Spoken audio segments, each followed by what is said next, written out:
আসসালামু আলাইকুম everyone. Finally আমি চলে আসলাম আমার বোনের বিয়ের ওয়েডিং ব্লগ সিরিজ নিয়ে। ফাইনালি ব্যস্ততার থেকে আমি একটু ফ্রি হয়েছি, আর ফোনে এত ভিডিও আস্তে আস্তে সবই আপলোড হবে। সো হলুদে যাওয়ার পরপরই দেখি ব্রাইডের শুট চলছে, আর এখন কিন্তু অলরেডি 10টা বাজে। পুরান ঢাকা হলুদ তো 12টার আগে এখনো শুরুই হয় না, এটাই হচ্ছে পুরান ঢাকা হলুদের একটা ফ্যাক্ট।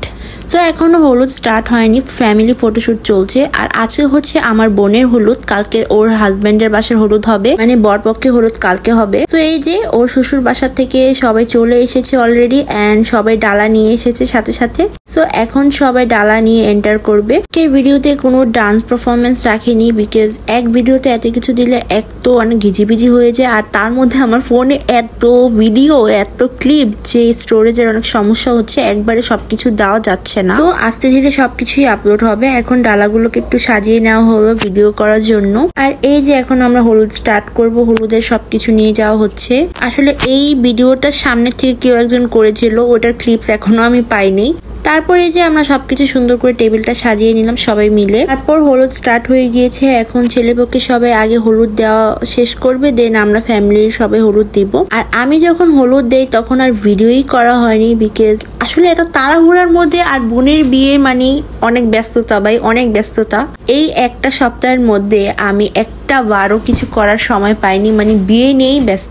সো এখানে সব ভাইরা মিলে হলুদ দিচ্ছিল, আর আমরা এখানে সাইড দিয়ে ভাইদের সাথে মজা করছিলাম। বেচারি মুখের মধ্যে হলুদ লাগাতে চাচ্ছিল না, হাতে দিতে বলছিল, তারপরও কপালে ইচ্ছা মতো ডলে দিল। আর এই যে আম্মু আব্বু হলুদ দিচ্ছে, আমারটা তো আর কোনো খবরই নেই। এর মাঝে আমরা অনেকক্ষণ নাচানাচি করি। আর এই যে দেখুন গেমে আমার অবস্থা নাজেহাল, বাট আমার মেকআপের কোনো কিছু হয়নি। খাওয়া দাওয়া শেষ করে ফেলি, এর মাঝেই খাওয়া দাওয়ার ক্লিপস আর নেওয়াই হয়নি, বিকজ এত কিছু নেওয়া আসলে নিজেদের হলুদে সম্ভব না। তারপর রাত 1টা বাজে জামাই মশাই চলে এসেছে। এখানে কিন্তু আতশবাজি ফোটানো হচ্ছিল, সাইডে নানা ধরনের বোম ফোটানো হচ্ছিল। অ্যান্ড আমরা সবাই জামাইকে বরণ করে ভিতরে নিয়ে যাই, অ্যান্ড জামাই একটা এন্ট্রি ডান্স দিয়ে পুরা হল গরম করে দিয়েছে। আমাদের জামাই মশাই অনেক বেশি খুশি আমাদের বোনকে পেয়ে।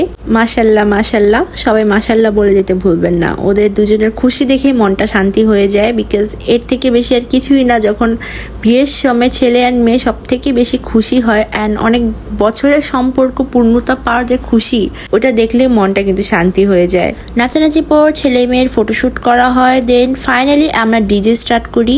আর আজকে বেসিক্যালি ডিজে হচ্ছিল, আজকে অন্য কিছু করা হয়নি। কালকে ছেলেদের হলুদের মধ্যে কনসার্টের সবকিছু করা হয়। এক হলুদে ডিজে কনসার্ট দুইটা করলে হজরবল হয়ে যায়, একদম কোনোটাই মজা লাগে না। তো এই যে দেখেন আমাদের কাজিনদের পাগলামি, সেই লেভেলের পাগলামি নাচ হচ্ছিল। তাই আজকে বেসিক্যালি ডিজের সবকিছু আয়োজন করা হয়েছিল। প্রথমে কথা হয়েছিল যে একদিনে সব হবে, আসলে একদিনে কখনোই কনসার্টের মানে মজা নিলে আর ডিজে মজা লাগে না, আবার ডিজের মজা নিলে কনসার্ট ভালো লাগে না। তো একদিনে সবকিছু করা হয়নি। এখানে আমার বড়াব্বু মানে মেয়ের বাবা, সেও ডান্স করছিল খুব কড়া ভাবে। আর এদিকে আমাদের নাচকে থামায় ভাই, নাচতে নাচতে বেজে গিয়েছে ভোর 4টারও বেশি, ফজরের আজান দিচ্ছে। আর এখন হাঁটতে হাঁটতে ফাইনালি আমরা বাসায় যাচ্ছি। আজকের ব্লগটা এখানেই এন্ড করছি। বাকি ব্লগ দেখার জন্য আমার পেজকে ফলো করতে ভুলবেন না।